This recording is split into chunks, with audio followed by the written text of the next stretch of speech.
Not sure whether that's running to plan. But she's still circulating just outside of the top 10.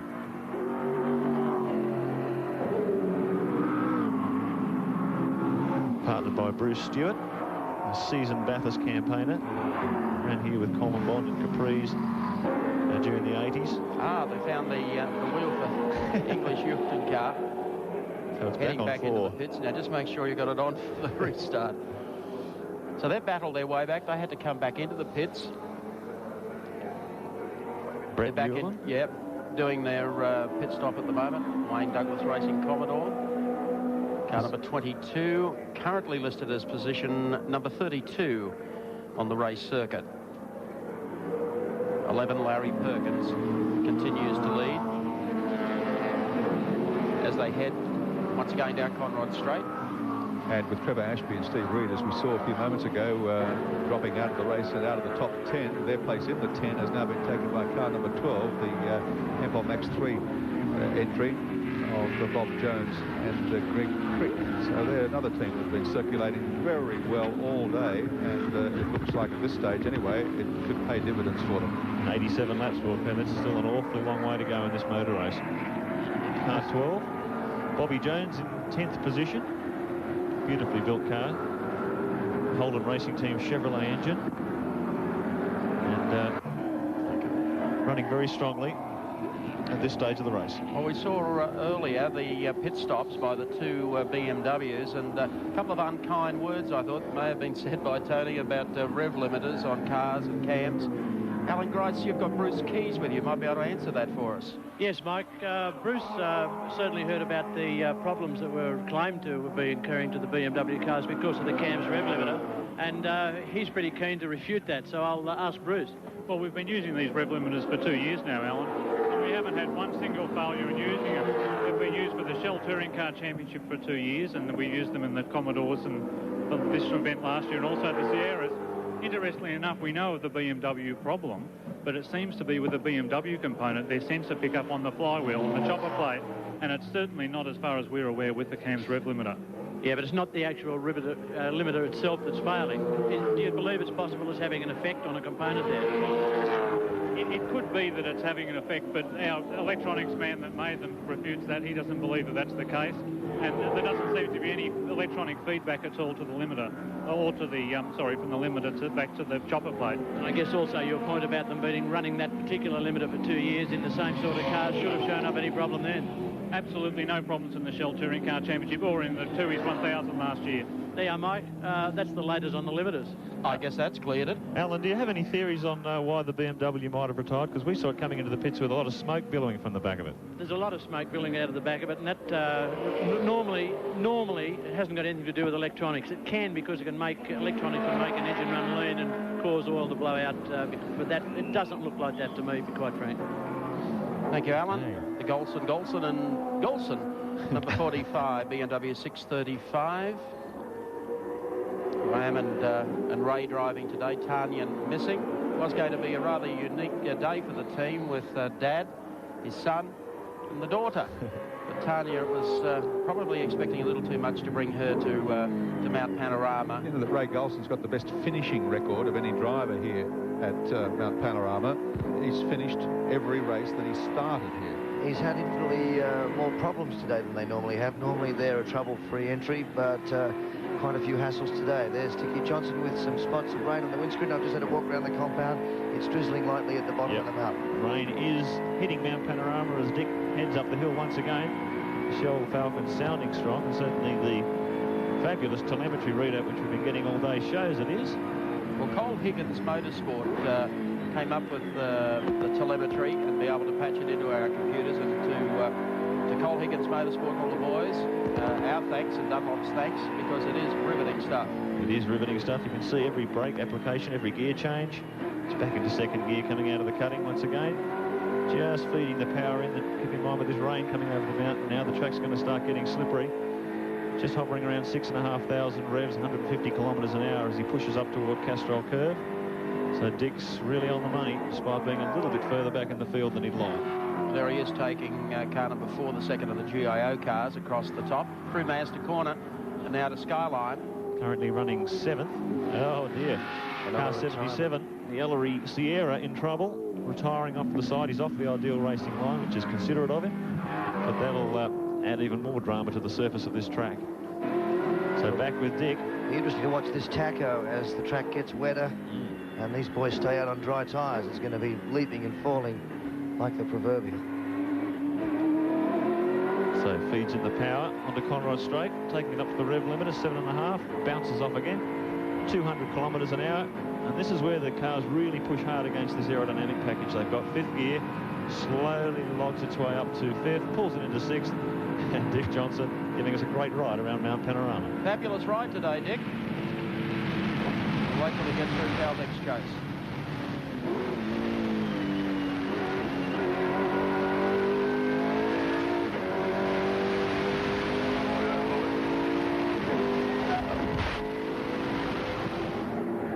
Might leave that for a second.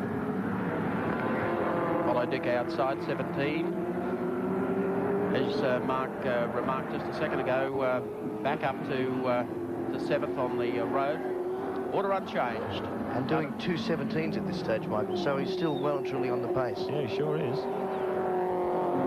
As the leader, Larry Perkins, is doing 16.5s, and so is Mark Skaife. Keep in mind, Mark Skaife's doing a double stint in the car, so Richards didn't step in, so Skaife still logging around 16.5, so Perkins and Skaife level pegging it at this stage at the front of the field.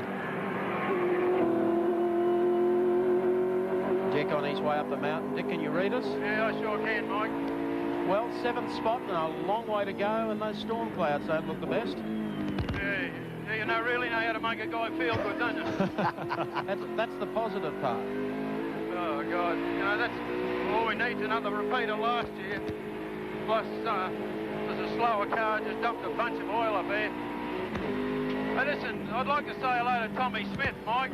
By all means, he's a good friend of ours. Well, just tell him that we sort of kind of miss him a bit because his cheerful face around here hasn't been seen for a few days. And I just want him to get well pretty soon. Yeah, I know that Dick's referring to Tommy Smith, the motorsport manager for Shell, who is recovering after an operation. Want to talk us around for a lap? You're not busy, are you? Come on. Nothing else to do, mate, have I? No. The viewers at home love this, and we've got all the telemetry coming out of Cole Higgins Motorsport. Okay. Well, this is the Wayne Gardner corner. Okay, we're up to 3rd gear, into 4th, into 5th, for the wrong one down Conrod.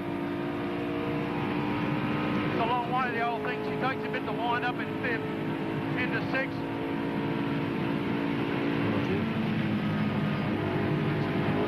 And just have a look at these slow cars, mate. They haven't been, in general, not too bad. Some of them are okay and some of them aren't.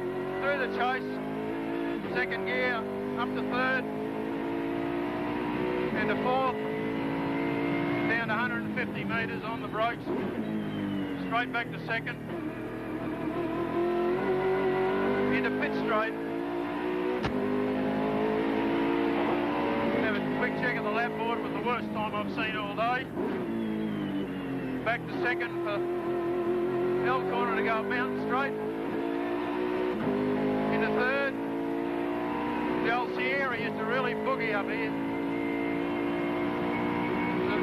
The Falcon makes up most of its time across the top of the mountain. We only get as far as 5th. Straight back to 3rd for the right-hander through Repco. Sorry about your camera. Back to 2nd for the cutting. Out to the wall. Over the hump. Up to 3rd. Round under the hill on the Tooheys Bridge. The best part of the racetrack. The fans love you. The fans love you up there, son. Yeah. Oh, well, we'll give them a bit of a wave, you know. This is where the oil is, Mike. It's lovely around here. It's like a butcher's block. Dick, thanks a million for that on behalf of all our viewers. Not a worry, Mike. Catch you a bit later, son. Thanks, Bill. Larry Perkins, car number 11, continues to lead. 2nd spot held by the Skaife Richards car. They've still to complete that lap, so they're not one lap up. Gardner and Jones run in third, Mezera and Percy in fourth spot, and Brabham and Olofsson are in fifth. In sixth spot, Seton and Jones still clawing their way back. Dickie Johnson and John Bowe run seventh in car number 17. Troy Dunstan, Steve Harrington run in eighth.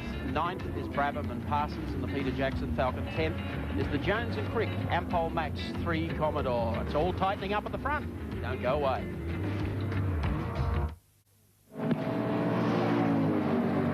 "92 laps have been completed for the race leaders in the Tooheys 1000. 92 out of 161. Race time 3 hours 35 minutes. Coming up that way very shortly.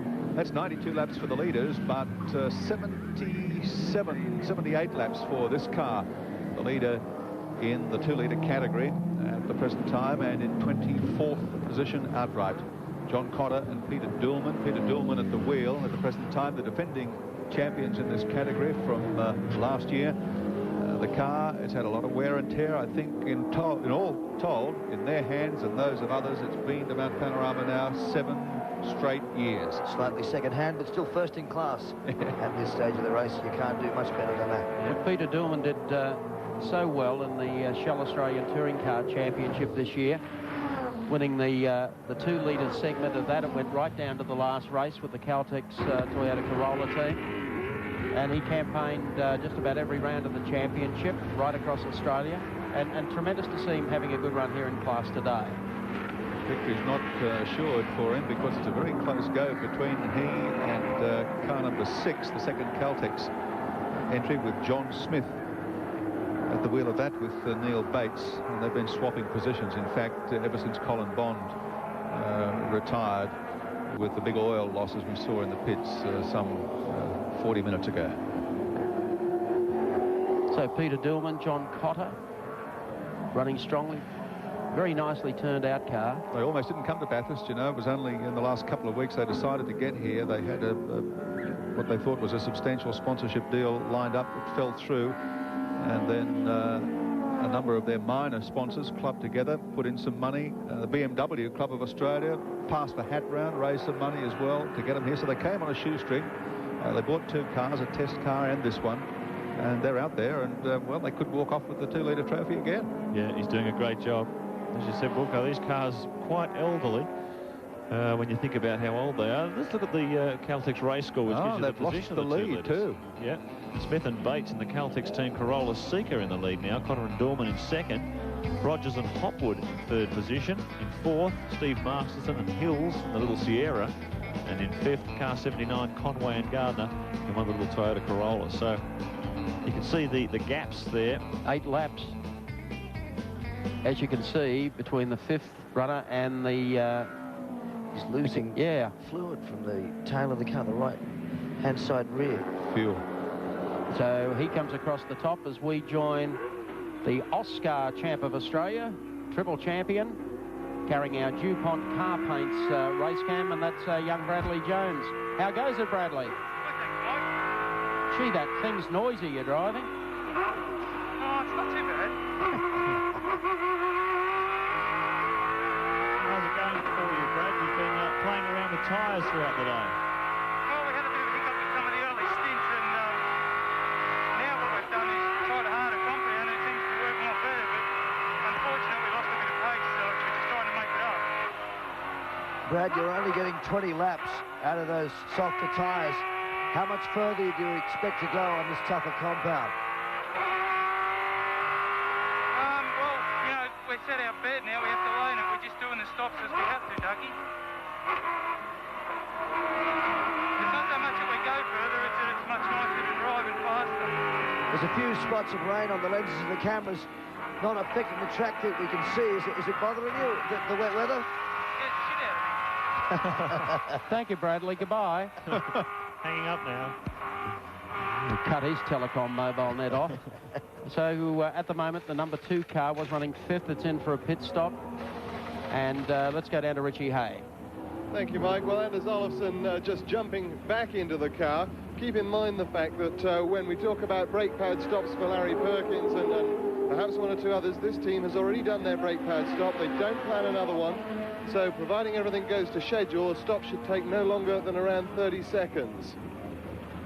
They're working on the screen, which they had a problem with earlier on. Had to stop, make an extra stop to clean the screen. But out, back into the race goes the car with no apparent problems, as behind me in comes Larry Perkins. This will be an interesting stop, Rich. Ain't much commentary along pit straight, let me tell you. We won't talk, just listen to the crowd.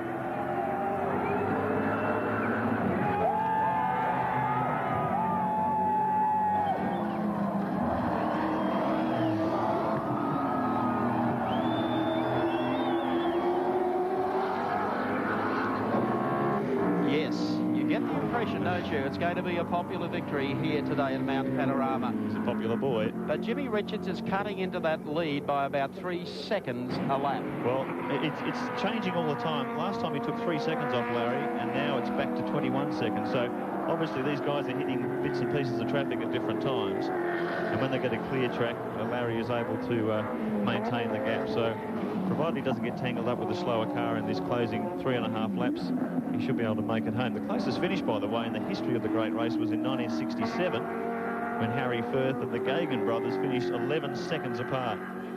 So it won't quite be there, but it's close enough for us. I mentioned at the top of the show today, Harry Firth, who is always here at Mount Panorama for the Tooheys 1000, is missing. Listen to that.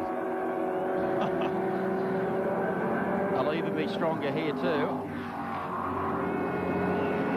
Tell you what, the Holden fans don't forget this guy chipping away. At one stage when the Sierras were the dominant car to have, Larry was still the guy running the Commodore. The car was hopelessly uncompetitive at that stage. There's his Wave, crew. guys, wave. Well done. And he stuck with the whole product through thick and thin. And hopefully all that hard work and certainly that loyalty is going to pay dividends today. Well, and so it should, not only from the fans on the hill, but maybe from the General himself. Certainly. So Perkins heads off on his way down Conrod Straight. Still got the wipers on, but Conrod still looks bone dry. There doesn't seem to have been any rain on the track, on that section of the track all day. Strange conditions, aren't they, Doug? We've seen a lot of the cars with the windscreen wipers going. There's obviously a slight bit of mist and maybe a bit of drizzle, but it's not enough to put some dampers down on the dry line. So as long as these conditions continue and there's not some deluge, the track conditions should stay the same. Coming down to the end of Conrod Straight, we're going to go through the routine again. And just ahead of him, the mobile Commodore of Peter Brock. I think John Cleland at the wheel at the moment, and that's got a bit of damage to the spoiler. They're just warming the crowd up. Here comes Larry again along pit straight. 3 laps to go for Larry Perkins. Jimmy Richards in second place, and the Freddie Gibson Commodore, Wayne Gardner in third. The very interesting thing I've had pointed out to me, how significant 2 former motorcycle races are in the overall results of this race. Gregg Hansford, former motorcycle star, has partnered Perkins in this car today and done a brilliant job. Yes, and in third position, our own world champ, Wayne Gardner. I was making the point earlier that most of these motorcycle champions that make the transition do it pretty effectively. Johnny Cicotto comes to mind. Of course, John Surtees, many years ago, a great motorcycle champion and a great motor car driver as well, although there's a notable exception, and Richard Hay wishes to point it out. I don't think Kenny Robertson enjoyed driving cars too much. I think he much preferred 2 wheels. But Mike Hailwood, of course, was another very successful motorcycle racer who went 2 cars. Here's Jimmy Richards. They were going for a hat-trick. They still are, in fact, going for a hat-trick here at Mount Panorama today. 2 wins back-to-back with the high-tech Nissan GTR. New formula for season 93 at the sharp end of the field. The V8s of Ford, Holden, and the 2.5-litre BMW, and 2 litres in their own race within a race. Well, there's still plenty of time here, 2.5 laps to go. Although the split between them last time was 20 seconds, so the gap seems consistent. Oh, sure, yeah. It's just a matter of Larry bringing it home. Still out of the way of these slower cars. This is the guy, I think, that's done a wonderful job carrying our DuPont Paints race cam, Wayne Gardner. And he looks as cool as he did at the start of proceedings here this morning. And I'd say this is going to do something really big for him in season 94. Because anyone that thought that Gardner was just a highly paid convert from motorcycling to touring cars, this guy's done it all today. I think he's hearing it. He just put the victory sign up there to the lens, unless, of course, he was being rude about you. I think that might have been a moving message, Doug. And a study of concentration. I'll be interested to see where Wayne ends up next year. He's publicly announced he won't be driving for the factory team next year. Oh, I bet he's in a very strong team. And probably at the helm of that team too. With a very strong sponsor, as I understand it. So Wayne heads up the mountain. Larry Perkins, meantime, comes along pit straight with 2 to go. 2 laps to go. Oh, and aren't they warming to this one? 12.4, something like that, 12.5 kilometres to run for the Castrol Commodore. Gregg Hansford, boy, you can feel that he's almost got it in his grasp. He's never been this close before. Imagine the angst, not only for Hansford, but for Larry Perkins behind the wheel of the number 11 car. He'd be hearing every noise, he'd be feeling every bump, he'd be heart-in-the-mouth stuff all the remaining 2 laps. Well, I think Alan Horsley, who takes care of all of our race centre and brings us up to date throughout the broadcast with a bunch of willing helpers. He picked Gregg Hansford for his master team for the 12-hour. He was on a winner there, and he's done an excellent job here today. They head up to the Tooheys red turn. Lightning Larry, ready to strike this afternoon. Just think of the experience this guy. Listen to the crowd. Unbelievable. Think of the enormous experience this guy's accumulated. More than 2 decades of motorsport. And all the way to Formula 1, as we said. They're one of the top touring car drivers, calling on all that experience this afternoon. One of the great drives in Bathurst history. Larry Perkins against the odds, against the bigger budget teams, looking for victory in the Tooheys 1000. I wonder how much of his success today is to do with him being an engineer as well as a driver. A lot.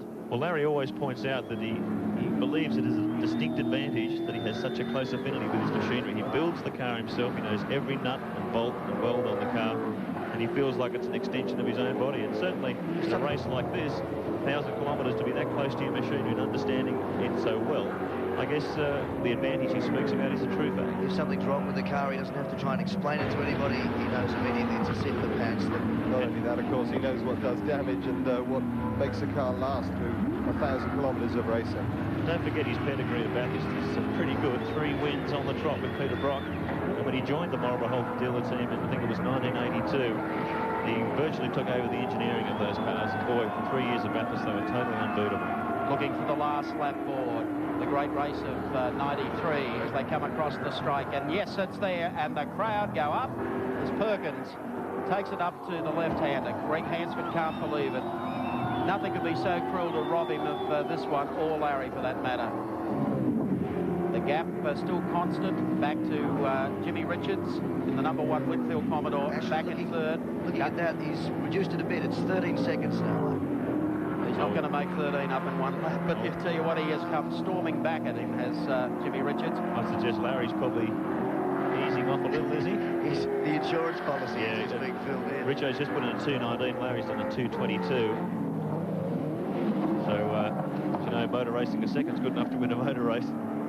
Larry's just got to get across the top. He can almost coast from there. BP cutting for the final time. Some slower cars for Larry to deal with as he heads to the top of the mountain. Tooheys red turn is the next one. Here he comes, a kick to the left. The crowd are already ready to welcome him. Don't they know it? LP. Here he comes. LP on the gas. Tooheys Top Gun. Season 93. It's a record crowd. It's a very vocal crowd. This is what they came here for. Slower car up ahead. Larry gives him plenty of space. I think you'll find that's John Cleland. John Cleland up in the 05 car ahead of him. Look at the marshals. Larry Perkins returns to the mountain. Last victory here in 1984. It's taken him 9 years. He's a triple winner. He's going to add number 4 this afternoon. A long time between drinks for Larry Perkins. This will be a sweet one. Choice of tyres. We questioned his choice of tyres when he decided to go out on slicks when the rain was coming down quite heavily earlier. We wondered if it was a mistake. It certainly was the right choice. Yeah.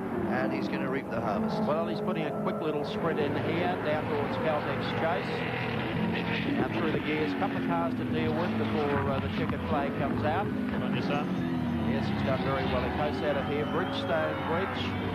The next landmark as he hauls it down here, and the throats of all the fans are starting. Perkins, Perkins, Perkins. And why not? One of the best victories. He's done it in the new V8 Formula. Larry Perkins wins the Tooheys 1000. everyone. Gregg Hansford. This is the happiest thing I think we've ever seen here. And there's the man that chases him. Gathered a lot of ground. That was one of the most absorbing battles you'll ever see for the lead. It was on from lap 1. It went right through to 161. He got it down to 10 seconds on the final lap. 10 seconds. Gregg Hansford, would he be thrilled? He's been up here for a long, long time too. Jimmy Richards across the line for second place, and Wayne Gardner, our former World 500 champion, gets up to finish in third. Greg gives his girlfriend a hug. It's been a long, hard haul. Wayne Gardner still out on the track, approaching the start-finish line. The Perkins crowd absolutely ecstatic. Yes, happy scenes in the pits, and I think the crowd would be delighted here today with the trifecta. Gregg Hansford, boy, he put in a great drive today. Did everything Larry could have expected of him, as he always does with any team he drives with. This Larry picking his way through the back of the pits, on their down way toward Victory Lane. And for scrutineering, where the cars are all impounded. So Larry in the Castrol Commodore takes the sweetest drive of his life down towards the Tooheys Centre.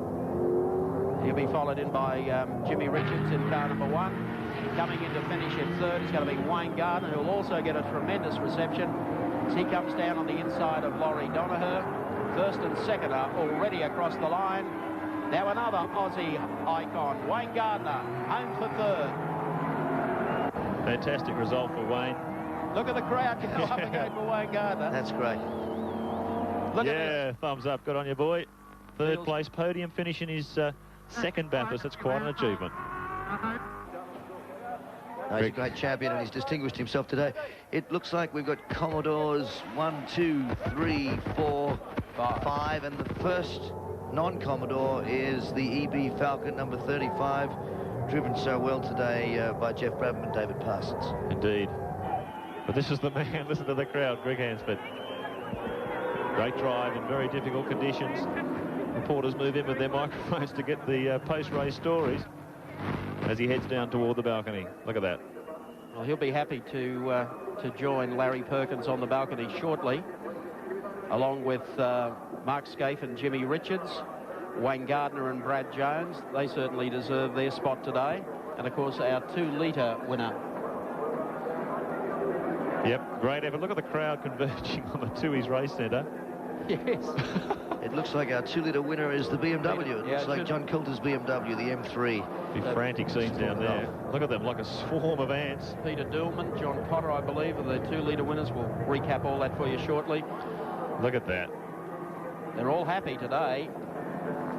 They've been behind Larry. Are those positions official? Yes, indeed. It is car number 20, the BMW. Well, he's done it. From John Coulter. 52. What have I got? 52. Gregg Hansford waiting for his entry up the stairs to the famous podium. Look at the fans running down. This will be one of the most popular victories in Bathurst history. That's extraordinary. Look at the size of that crowd. There'll be a lot of Holden fans out there. And that is the point, I guess. Larry's beaten the Chevs with the good old local Aussie V8. Well, they'll be trying to make their way down from the mountain. They're coming all the way along Pitt Straight. The cars, of course, are all finished.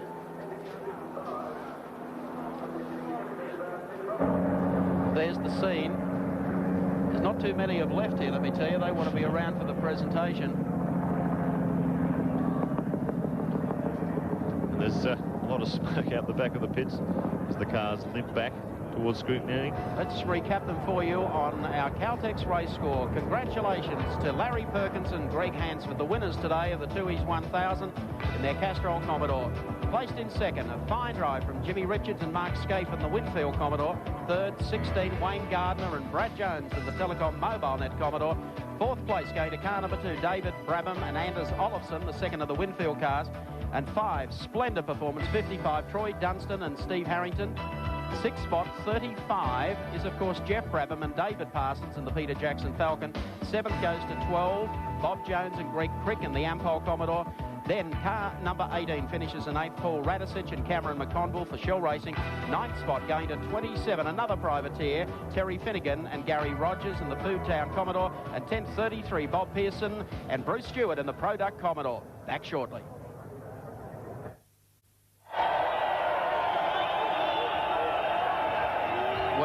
happy scenes here at Mount Panorama Bathurst. We know who they want, Larry Perkins. The sign says it. Let's go down to Gary Wilkinson for what should be one happy presentation. Thank you, Mark Raymond. Yes, we know who they want. The chant has gone up here. We want Larry. We've got a couple of other people to acknowledge, though, before we get that far. First of all, the winners of the 2-litre category in the little BMW. They've done it for the second year running. Peter Dillman and John Cotter.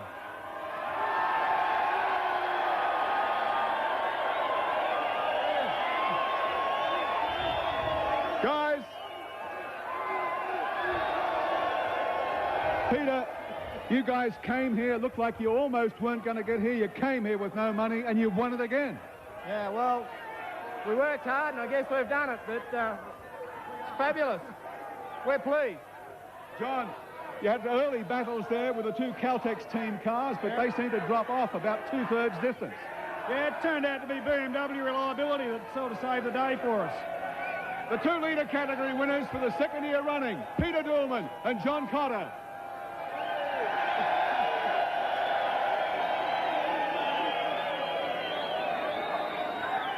Larry will be here in a minute. But first of all, third place getter outright for Telecom Mobile Net Commodore and the Holden Racing Team, Wayne Gardner and Brad Jones.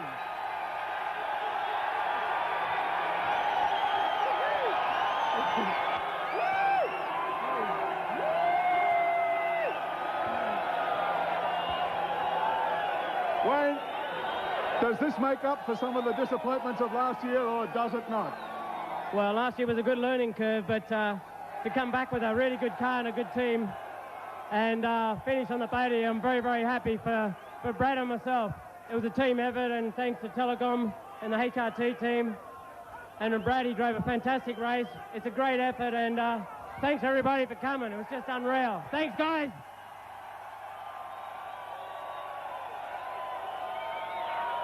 I think that Wayne did a great run in the car in the last stint, and we've been great race winning that. I'd just like to thank Telecom and Holden for giving us a great car, and all you people for coming. Thank you. Wayne Gardner and Greg Jones. Third place outright. Second outright in the great race for 1993. They got a pretty rough reception here last year when they won the race. They're back this year for Winfield in a Commodore. They've taken second money. Mark Skaife and Jim Richards.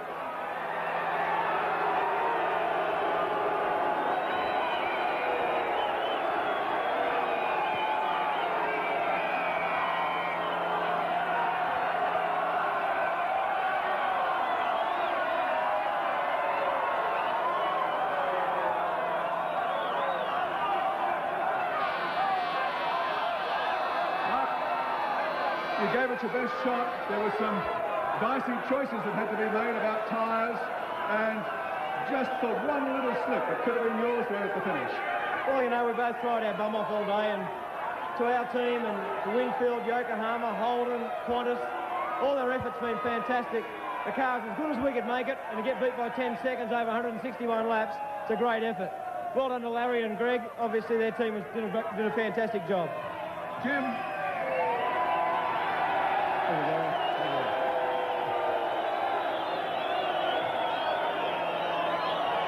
Jimmy, you got any quotable quotes for us this year? No, none this year. I'd like just to thank all the people from coming. It looks like it's a great crowd. Congratulate Larry. Thank our sponsors, Winfield, Yokohama, Qantas, and thanks to Fred Gibson and the boys, and thanks to Mark. Jim, just saying there was some really dodgy, or not dodgy, but delicate choices had to be made there about tyres. You elected to stay out on the hot slicks, but you were brought undone up here at the top corner going up the mountain straight. I had a car spin in front of me, and I had to avoid it, which I had to do a U-turn and come back onto the track, which lost me some time. Well, it was a great effort to finish second under any circumstances in a day of very changeable fortune. Congratulations on a fantastic effort. Jim Richards and Mark Skaife.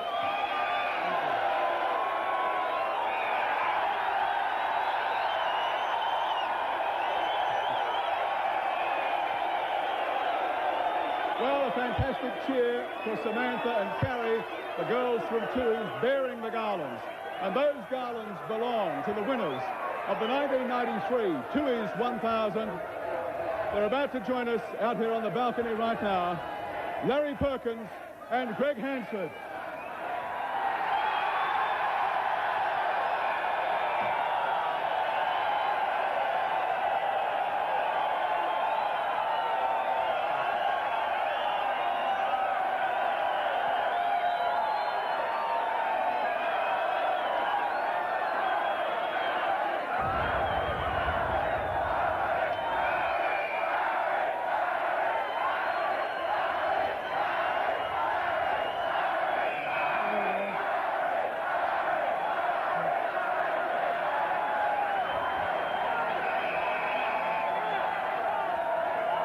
Larry, you've won it 3 times before, but I reckon this must be the sweetest victory of all. You've got pole, you've got the race, you've done it all.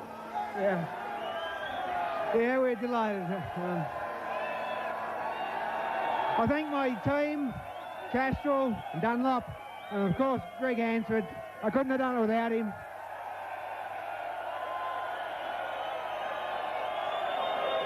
Larry, when the weather really looked like turning to mush out there, you took a really big gamble and stayed out on slicks.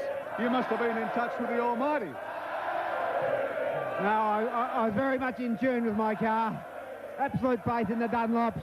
Absolute faith in my machinery. It couldn't have been better, and I'm that happy to win from the front. Absolutely ecstatic.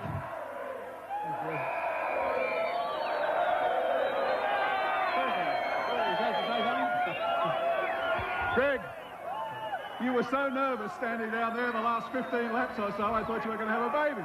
My heart was on the rev limiter. But I've never been to a race before where for a whole week there's nothing gone wrong from the minute we arrived here, and the whole thing went like clockwork up until now. In fact, thank Larry very, very much for having me with him. For all you fans out there who braved the weather, I thank you from absolute maximum thanks. You're an absolute wonderful crowd, and I thank you very much.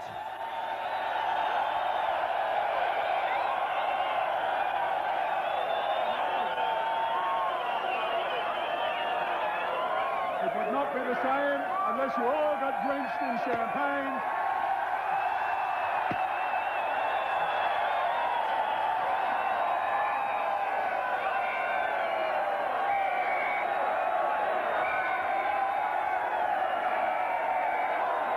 Well, this has to be about the most popular victory that I have ever seen here at Mount Panorama in all the years that I've been coming here. The victors for the great race of 1993, Larry Perkins and Gregg Hansford. We'll be back in a few moments.